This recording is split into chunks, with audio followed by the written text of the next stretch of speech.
Fala pessoal, tamo junto de novo. Hoje eu vou explicar para vocês aqui a questão das fontes históricas.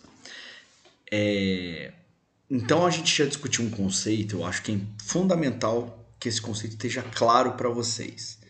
Qual o conceito? O conceito é: por que você aprende história?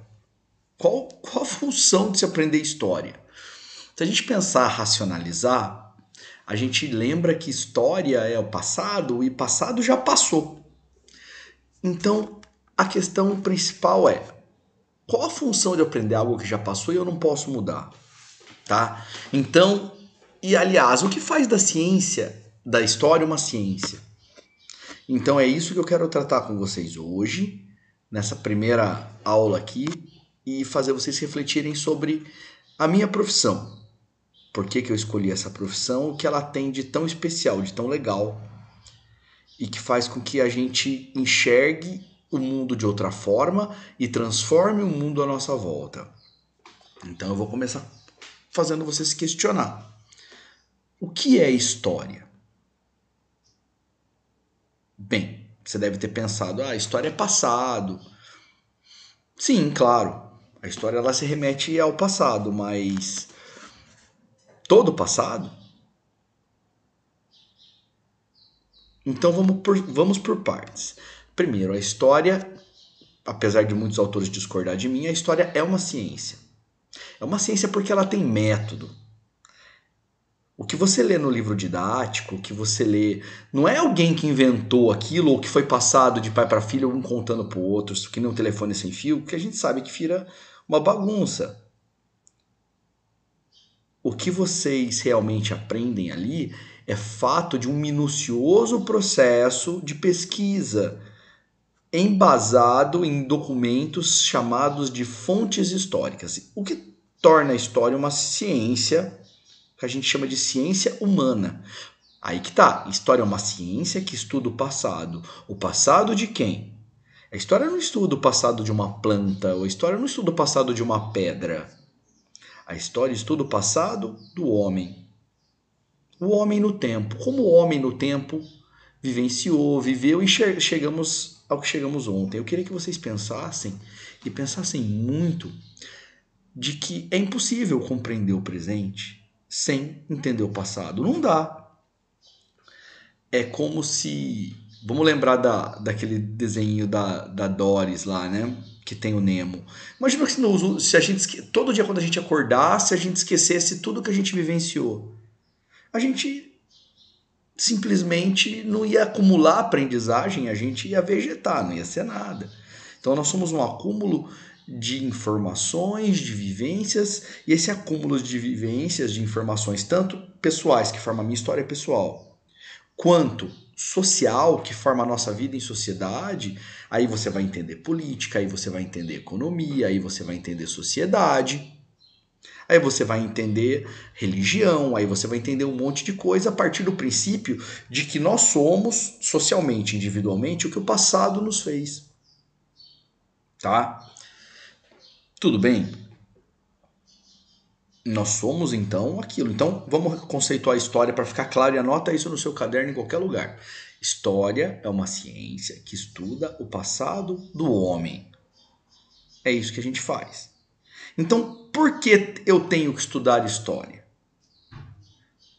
Porque a história é transformadora, apesar de ser o passado. Olha só, a partir do momento em que eu entendo o meu presente, a partir do momento em que esse presente se torna a minha identidade, eu me entendo o meu papel no mundo, eu entendo qual é o meu papel na sociedade, aí sim, nas questões éticas, morais, de vivência, aí sim eu sou capaz de transformar e, claro, por que não interferir e fazer um futuro melhor? Então a questão não é o passado, galera, a questão é o presente, é o hoje. Vocês estão me entendendo ou não? O passado já passou, não se muda. Mas também não pode ser esquecido, porque ele influencia o hoje, ele influencia o que a gente está vivendo agora. Ele influencia o que nós estamos fazendo e pensando no agora. Então essas informações que nós temos carregadas o tempo todo, tudo isso, na verdade, ela tem uma vertente, ela tem uma forma de pensar, até de uma história, de quem produziu. Então, não podemos perder isso de foco. A história é uma ciência. Então, é em cima disso que eu quero trabalhar agora para vocês. A história é uma ciência humana fundamental, ok? Então, eu vou começar por aqui, ó. Então, se essa história é uma ciência, quais são as bases que transformam ela em ciência? São as chamadas fontes históricas. O que são fontes históricas? São vestígios. O homem, conforme foi vivendo em sociedade, ele foi deixando vestígios da vivência dele. Esses vestígios são construções, são documentos, tá? Então aqui a gente tem, ó, registros, são vestígios, marcas da presença do homem no tempo. Qual é o papel de um historiador? Desde da Grécia Antiga, o primeiro historiador era chamado de Heródoto. Ele examina e interpreta estes documentos e produz conhecimento através desse documento do passado. E aí que está o X da questão. O documento está ali, ele é físico, ele existe. Aonde que está a subjetividade dessa ciência? E, óbvio, essa subjetividade dessa ciência cabe sempre uma análise também nessa construção aqui, tá? Você tem o documento ali e você vai criar todo um parecer de como era a sociedade naquele tempo. Então, óbvio que isso é uma construção e isso acontece o tempo todo. A história nunca é acabada. Sempre há novas e novas e novas fontes que aparecem e que vão dando interpretações cada vez mais fidedignas. Tudo bem? Bom, essas fontes históricas, esses vestígios, a gente classifica da seguinte forma. São as escritas, as iconográficas, as orais e as materiais, ok? Então eu vou colocar aqui para vocês algumas fontes históricas importantes que cabem que a gente se atentem a ela. Então eu vou colocar aqui, por exemplo, deixa eu colocar aqui, ó. Através dessa fonte histórica, encontradas em cavernas, na Europa, na África principalmente. No Brasil nós temos também, lá na região do Piauí, a gente tem uma fonte maravilhosa desses vestígios, que são as pinturas rupestres, tá? Então nós fazemos interpretação, aí a gente pode perceber que eles estão caçando. Mais para frente a gente vai tratar e, se for o caso, trabalhar melhor com essas fontes rupestres. Esse aqui eu queria ver um documento escrito. Eu queria mostrar para vocês aqui, ó. Normalmente a gente vê muito isso em museu, que são documentos. As pessoas deixam herança. São os documentos ligados ao passado. Vou mostrar para vocês como é difícil a gente tentar entender o que está escrito aqui, ó.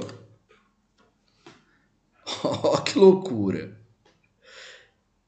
Existem profissionais dentro da área de história especialistas em entender o que está escrito. Apesar de que eu me considero um pouco também leitor desses documentos, porque às vezes tem umas provas aí que é bem difícil a gente entender o que está escrito. Brincadeirinha. Então nós temos aqui, ó, outra fonte. Vamos para mais uma fonte histórica aqui. Deixa eu ver. Uma travadinha. Vamos lá. Pegar a fonte 3 aqui. Vamos lá. Muda. Esse aqui é uma fonte histórica. Ah, professor, mas não tem nada de fonte histórica aqui.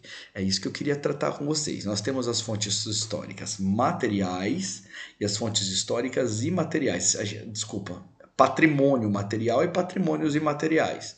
Então, alguns patrimônios materiais, por exemplo, as pirâmides do Egito, um patrimônio material, você pode tocar nele.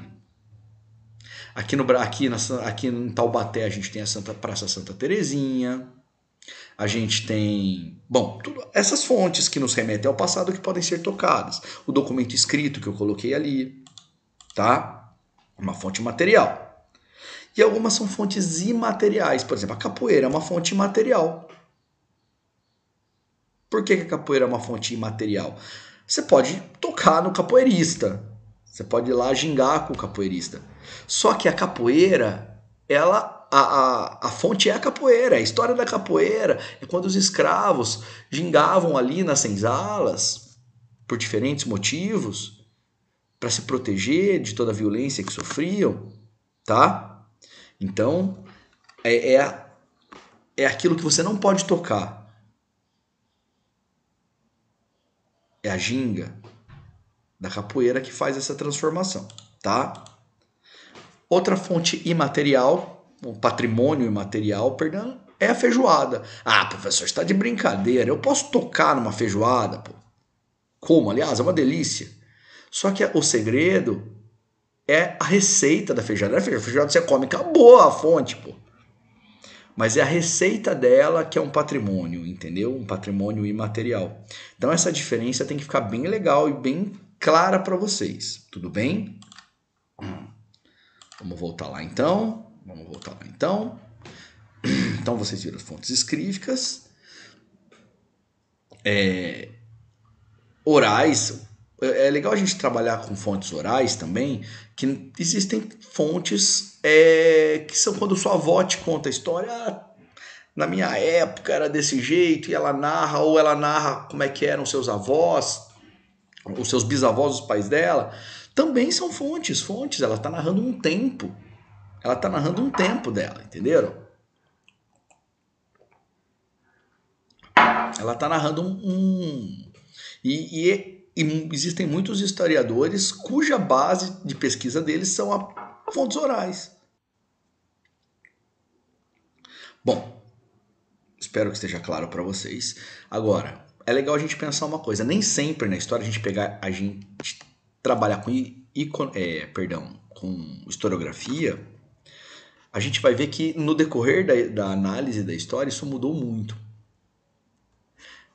Na época, lá no passado, no século XIX, por exemplo, a gente tinha uma análise histórica chamada positivista.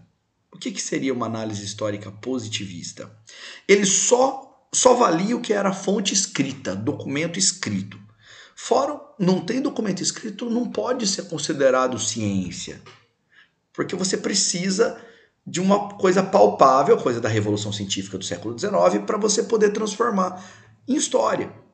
Então as fontes orais não contavam. Uma foto antiga, por exemplo,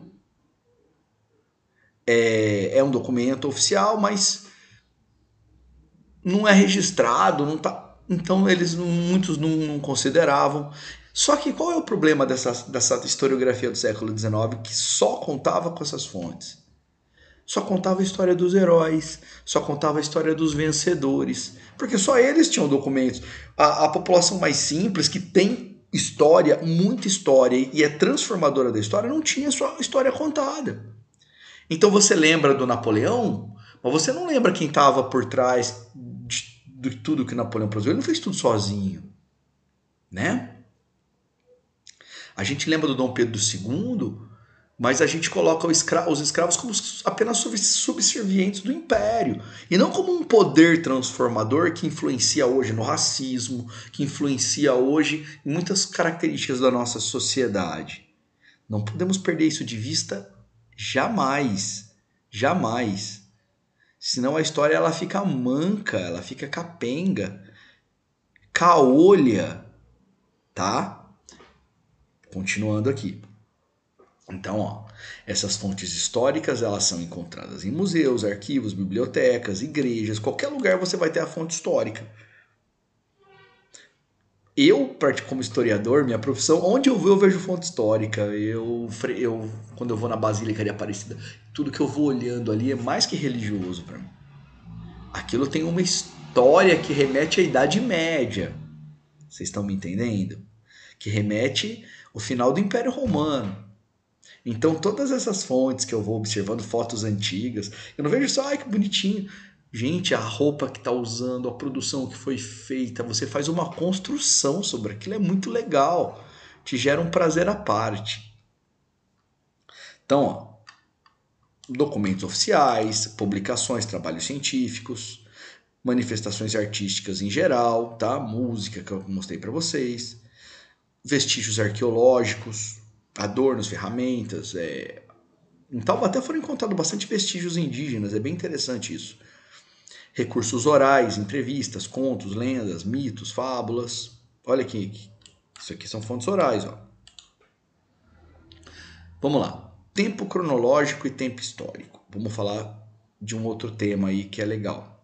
Quando a gente pensa em tempo, a gente pensa em dois tipos de tempo.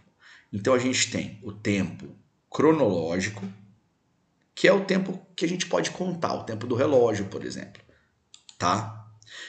Essa visão vem do século XX, que surgiu uma chamada história nova, que seria uma nova abordagem da história onde tudo é documento. Qualquer coisa pode ser documento. Tudo o que o homem produziu como vestígio, material ou imaterial, é documento. Essa visão que eu carrego hoje vem muito dessa história que surgiu no século XX dentro de um processo chamado História Nova ou Escola dos Análises, tá?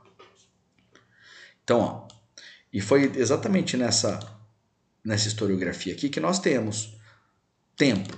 O tempo, então, ele pode ser cronológico ou histórico, tá? O que seria o tempo cronológico? Então, aqui, ó, tempo cronológico, tá? O tempo cronológico é aquele que a gente pode medir. Então, a gente tem o calendário, o relógio, tudo mais. É fácil entender esse tempo cronológico. E, por outro lado, o tempo que a gente trabalha é o tempo histórico. É aquele cujo registro de uma época, de costumes, por exemplo, ele não pode ser mensurado num calendário. Ele pauta séculos. Você não consegue, por exemplo, o racismo. Quando é que nasce o racismo e quando termina o racismo? Nunca terminou. Está vivo na nossa sociedade o tempo todo. E esse nascimento pode ser pautado desde a escravidão como antes do período da escravidão. E a gente tem isso no decorrer da história. Então é um tempo que você data normalmente por séculos. Por volta de tal. Não tem um fato que você pode datar com exatidão. Entenderam ou não? Então aqui, ó. Nós temos um mesmo tempo, 2011, e tá com você. Nós temos no mesmo tempo cronológico, às vezes tempos históricos diferentes. Por exemplo, aqui, uma cidade moderna, tal, e ao mesmo tempo convivendo no mesmo espaço ali, uma plantação onde a vivência é diferente, a cultura é diferente, e tudo isso dentro de uma transformação monstro, tá? Gente, acho que agora eu vou ficando por aqui, e dúvidas aí eu vou abrir para vocês agora. Até mais.